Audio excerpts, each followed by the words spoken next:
આજુબાજુની તમામ ઘટનાઓ, તમારા શહેરના, તમારા જિલ્લાના નવીનતમ સમાચાર માટે તો જોતા રહો અમારી સાથે દિવ્યાંગ ન્યૂઝ પર. કેમેરામેન સાબિર સૈયદ સાથે મુકેશ ગુરવ, દિવ્યાંગ ન્યૂઝ. સુરતના ડુમ્મસ વિસ્તારમાં આવેલી 2000 કરોડની જમીનમાં ગણોતિયાના નામ ચડાવી દેવામાં આવ્યા છે. સરકારી જમીનો પર નામ ચડી જવાથી સરકારને અબજો રૂપિયાનું નુકસાન થયું છે. ત્યારે આ મામલે કોંગ્રેસના નેતાઓ દ્વારા ફરિયાદ કરવામાં આવી હતી, જેથી જે વખતે તાત્કાલિક કલેક્ટર આયુષ ઓકને સસ્પેન્ડ કરવામાં આવ્યા છે. ત્યારે કોંગ્રેસી આગેવાને કહ્યું છે કે આટલા મોટા કૌભાંડમાં કલેક્ટરની સાથે સાથે રાજકીય નેતાઓ પણ સામેલ હોવાથી નિષ્પક્ષ તપાસ થાય તે માટે સ્પેશિયલ ઇન્વેસ્ટિગેશન ટીમની રચના થવી જોઈએ. હવે કોંગ્રેસના નેતા દર્શન નાયકે કહ્યું છે કે સસ્પેન્ડેડ કલેક્ટર જે તે વખતે સુરતના કલેક્ટર હતા, ત્યારે તેમને બદલીના આગલા દિવસ જ આ જમીનમાં નામ ચડાવી દીધા હતા. ડુમ્મસની 311/3ની સરકારી જમીન ખાનગી કરવામાં આવી છે. હવે આ મુદ્દે કલેક્ટર આયુષ ઓકને સસ્પેન્ડ કરાશે, પરંતુ તેમની સામે એસીબી તપાસ થવી જોઈએ, કારણ કે સુરત સહિતની ઘણી જમીનો તેમને આ રીતે ખાનગી માલિકોને વેચી મારી હોઈ શકે છે. ડુમ્મસની 2000 કરોડની જે કૌભાંડ હતું તેની અંદર જે તે સમયના કલેક્ટર સુરતના આયુષ ઓકને સસ્પેન્ડ કરવામાં આવ્યો છે. કોંગ્રેસના આગેવાન દર્શનભાઈ નાયક અને ધારાસભ્ય દ્વારા ફરિયાદ કરવામાં આવી છે. દર્શનભાઈ, શું હતો સમગ્ર મામલો? સુરતની ડુમ્મસ ખાતે 311/3 સરકારી સીર પડતર તરીકેની જમીન ઘણા વર્ષોથી ચાલી આવેલી હતી. આ જમીનની માંગણી માટે 22 જેટલા અરજદારોએ વખત કલેક્ટરશ્રીમાં અરજી કરીને ગણોતિયાનું નામ દાખલ કરવા માટેની માંગણી કરી હતી. એ અનુસંધાનમાં સુરતના તત્કાલીન તે વખતના કલેક્ટર એ સુઓ મોટો દાખલ કરીને વાડી તરીકે 2010/6/2015ના રોજ જે પ્રતિવાદીએ ગણોતિયાનું નામ દાખલ કરવાની અરજી કરી અને રદ કરી હતી. અને આ જમીન સરકારી સીર પડતર તરીકે 2,17,000 ચોરસ મીટર, જેની કિંમત આજે બજાર ભાવ પ્રમાણે 2000 કરોડ રૂપિયાની થાય છે.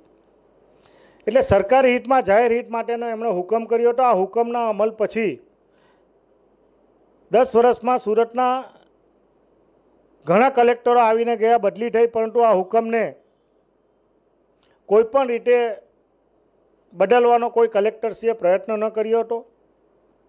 અરજદારોએ અરજી કરતા હાલના સસ્પેન્ડેડ કલેક્ટર છે, એ કલેક્ટરે 30/1/2024ના રોજ ગુજરાત સરકારના ISOની બદલી થતાની સાથે એમનું નામ પણ હતું.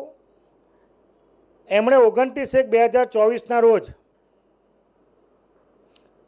કલેક્ટર તરીકે સુઓ મોટો દાખલ કરીને વાડી તરીકે સરકારનું હિત સાચવવાને બદલે, જાહેર હિત સાચવવાને બદલે, કોડ ઓફ કન્ડક્ટનો અમલ કરવાને બદલે પોતે જમીનના માફિયા હોય, જમીનના વેપારીઓ એ રીતે રાજકીય આગેવાનોની દોરવણીથી, રાજકીય આગેવાનોની સંમતિથી અને જમીન માફિયાઓની સાથે મેળાપીપણામાં સુરત શહેરના લોકોની સાથે, ગુજરાત સરકારની સાથે કરોડો રૂપિયાનું જમીનોનું કૌભાંડ કરવાનું કામ આ કલેક્ટરે હુકમ કરીને ગણોતિયાનું નામ દાખલ કર્યું હતું.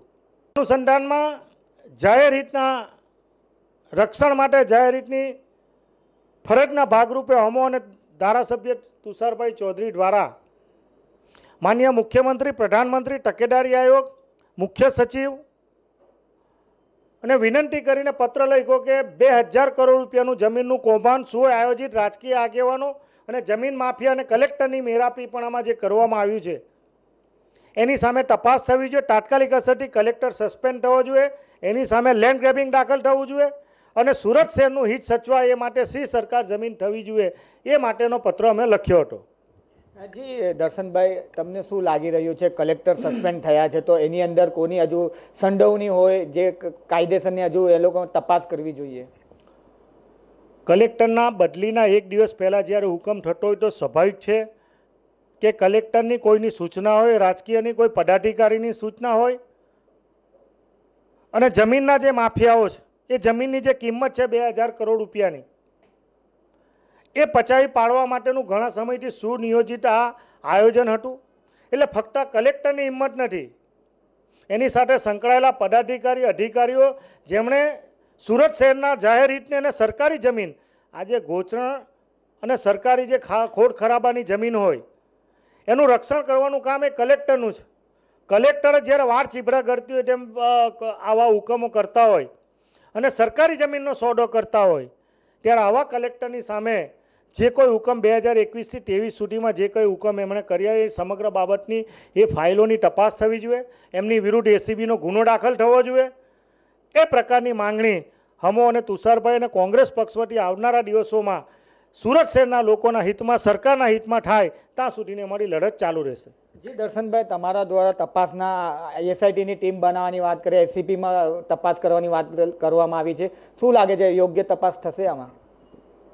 છેલ્લા ઘણા સમયથી તમે જોવો તો ગુજરાતમાં છેલ્લા 10 વર્ષમાં સરકારી અધિકારીઓ જેની જવાબદારી છે કોડ ઓફ કન્ડક્ટનો અમલ કરવાનું, પ્રજાના સેવક તરીકે કામ કરવાનું, સરકારનું હિત જ્યાં સમાતું હોય એની કામગીરી કરવાની, તેને બદલે સરકારી જમીન વેચી માવાનું જે કાવતરું આ લોકો કરી રહ્યા છે એ અધિકારીઓ તમે જોયું કે છેલ્લા ઘણા કલેક્ટરો આ જમીન કૌભાંડમાં આમાં સામેલ થયા છે. આવા અધિકારીઓની સામે પગલાં લેવા જોઈએ અને જાહેર હિતનું રક્ષણ થવું જોઈએ. આજે ગોચરણ ખરાબાના જમીનમાં જે રીતે કલેક્ટરો આવા હુકમો કરતા હોય તે જમીનના માફિયા કરતા કલેક્ટરો મોટા પ્રમાણમાં અમે સામેલ થાય છે. આવા કલેક્ટરની સામે તપાસ થવી જોઈએ અને એસીબીમાં એની જમીન મિલકત અને જે કોઈ આમાં અધિકારીઓ પદાધિકારીઓ સામેલ છે એની અમે તપાસ થવી જોઈએ એવી અમારી લાગણી છે.